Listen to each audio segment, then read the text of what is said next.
এসময়ৰ কথা আছিল। এজন কৃষক আছিল যাৰ বহুত মাটি আছিল, কিন্তু তেওঁৰ ফচলৰ উচিত মূল্য পোৱা নাছিল, যাৰ বাবে তেওঁ চিন্তিত আছিল।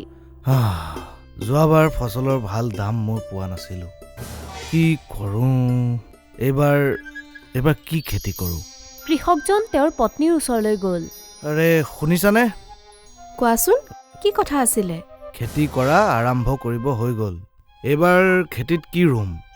সেয়াই আগতে যি কৰিছিলা। পিছে তাৰ পৰা একো লাভেই হোৱা নাইচোন। যোৱাবাৰতো তুমি নিজে দেখিছা ন, সকলো খেতি লোকচানৰ ঘৰতেই গ'ল। আৰু তাৰ বাহিৰে আমিনো কি কৰিব পাৰিম? মই ভাবিছোঁ যে এইবাৰ কিবা এটা বেলেগ ৰোৱা যাওক। কি আপুনি চৰজ, গাঞ্জা, আফিঙৰ খেতি কৰিম বুলি ভাবিছে?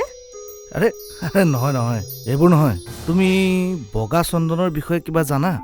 বগা চন্দন? হয়, শুনিছতো বহুত তাৰ বিষয়ে। তাৰ গছৰ টুকুৰাবোৰ বহুত দামী। সেই গছৰ ডাল বিকি আমি বহুত টকা উপাৰ্জন কৰিব পাৰিম। কিন্তু এয়া খেতি কৰা ইমান সহজ নহয়। সেইটো বাৰু হয়। বগা চন্দন ডাঙৰ হ'বৰ কাৰণে বহুত বছৰ লাগে, আৰু তাৰ পৰা আমাৰ লাভো হ'ব।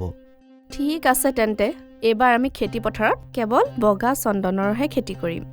মই বজাৰৰ পৰা চন্দনৰ পুলি কিনি আনো। কৃষকজন বজাৰলৈ গ'ল আৰু বজাৰৰ পৰা বগা চন্দনৰ বহুতো পুলি লৈ আহে।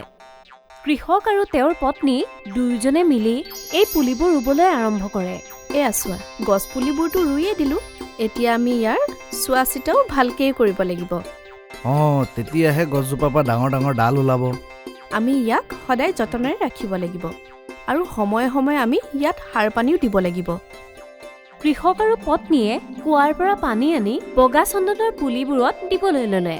দুয়োজনে মিলি পুলিবোৰক ভালদৰে চোৱা চিতা কৰিবলৈ ল'লে। পুলিবোৰ লাহে লাহে ডাঙৰ হ'বলৈ ধৰিছে। এতিয়া ইহঁতক বেছিকৈ খোৱাৰ প্ৰয়োজন। আপুনি বজাৰৰ পৰা সাৰ কিনি আনকগে। ঠিক আছে, তুমিও লগতে ব'লা। ইমানবোৰ সাৰ মই অকলে আনিব নোৱাৰোঁ। কৃষক আৰু পত্নী দুয়োজন বজাৰলৈ গ'ল। বজাৰৰ পৰা 2 বস্তা সাৰ কিনি লৈ আহিলে। দুয়োজনে মিলি পুলিবোৰৰ গুৰিবোৰত সৰু সৰু গাঁত খান্দিলে আৰু তাত সাৰ দিলে। ইয়াততো সৰু সৰু ঘাঁহ গজিছে। আমি এইবোৰ চফা কৰিব লাগিব। তেতিয়াহে গছ পুলিবোৰ ভাল ধৰণে ডাঙৰ দীঘল হ'ব।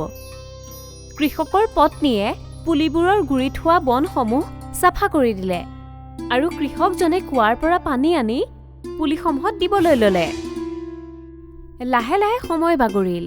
বগা চন্দনৰ গছবোৰ ডাঙৰ হ'বলৈ ধৰিলে। আৰে বাহ, আমাৰ কষ্ট সাৰ্থক হৈছে। চোৱা, পুলিবোৰ কিমান ডাঙৰ হৈছে। এইবাৰতো আপুনি ভাল চিন্তাধাৰা কৰিলে। ইয়াত লোকচান হ'ব লগা কোনো কথা নাই, কিন্তু অলপমান কষ্ট কৰিবই লাগিব, আৰু সেয়াটো আমি দুজনে মিলি কৰিয়ে ল'ম। একদম। এনেওতো আমি কৃষকেই হয়। আমি যদি কষ্ট নকৰোঁ তেতিয়াহ'লে কোনে কৰিব কোৱাচোন? সময়ৰ লগে লগে গছবোৰ ডাঙৰ হ'বলৈ ল'লে আৰু সেইবোৰত বহুতো ডালপাত আহিবলৈ ধৰিলে। আমি আমাৰ খেতিৰ চাৰিওফালে বেৰ দিব লাগিব, নহ'লে বনৰীয়া জীৱ জন্তু আহি গোটেই পাতবোৰ খাই পেলাব। আমি আজি কাম আৰম্ভ কৰি দিওঁ, নহ'লে আমাৰ সকলো কষ্ট ইনে অথলে যাব।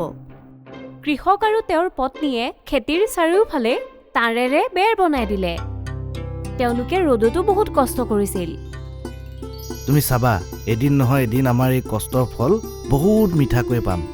হয়, ঠিকেই কৈছে। কৃষক আৰু তেওঁৰ পত্নীয়ে খেতিৰ চাৰিওফালে ভালদৰে মজবুত এখন বেৰ দিলে, যিটো কাৰণত গছপুলিবোৰক কোনো জীৱ জন্তুৱে নষ্ট কৰিব নোৱাৰে। এতিয়া মাথো আমি অপেক্ষা কৰোঁ গছবোৰ ডাঙৰ হ'বলৈ। যি ধৰণে আমি ইহঁতৰ চোৱা চিতা কৰি আছো, এই পুলিবোৰ সোনকালেই ডাঙৰ হৈ যাব।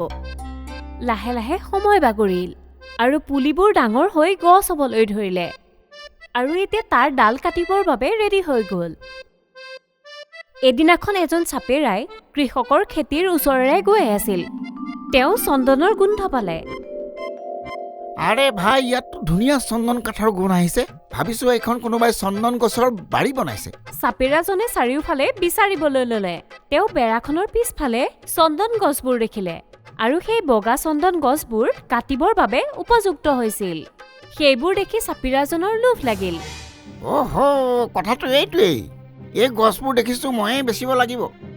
চাপিৰাজনে নিজৰ টুকুৰিৰ পৰা এটা সাপ উলিয়ালে আৰু সাপটো চন্দন গছত এৰি দিলে। সাপে চন্দন গছৰ গোন্ধ বৰ ভাল পাইছিল। সেইকাৰণে সাপডালে চন্দন গছত মেৰাই ধৰিলে। আৰু সেই খেতিয়কজন গছ কাটিবলৈ আহিব আৰু সাপ দেখি ভয়তে পলাই যাব। আৰু পিছত মই এই চব গছবোৰ বেচিম। তেতিয়াই চাপিৰাজনে দেখিলে কৃষক আৰু পত্নী খেতিৰ ফালে আহি আছিল। চাপিৰাজন গছৰ পিছফালে লুকাই থাকিল। কৃষক আৰু পত্নী খেতিৰ ওচৰলৈ আহে আৰু সিহঁতে গছডালত সাপডাল মেৰিয়াই থকা দেখিলে। কৃষকৰ পত্নীয়ে সাপডাল দেখি চিঞৰিবলৈ ধৰিলে। আৰে সাপ সাপ, আৰে সেয়া চোৱা, চন্দনৰ গছত সাপ ওলমি আছে। কৃষকজনে সাপডাল গছডালত মেৰিয়াই থকা দেখি ভয় খাই গৈছিল।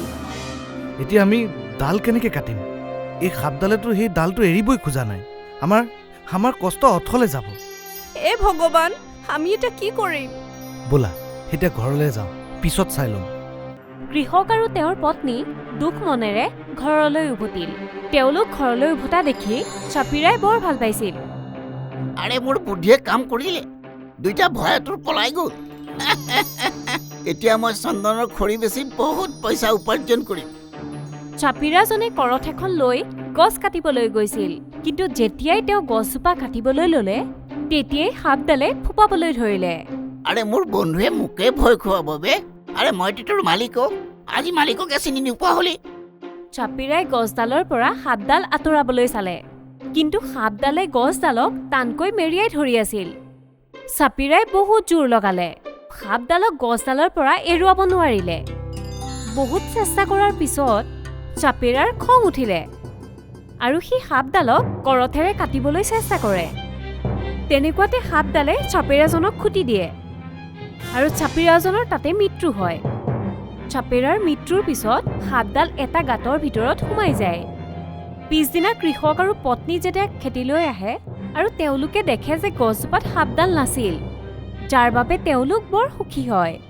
ভগৱানে আমাৰ কথা শুনিলে। সাপে গছজোপা এৰি আন ঠাইলৈ গুচি গ'ল। এতিয়া আমি ডালবোৰ কাটি কাটি বিক্ৰী কৰিব পাৰিম।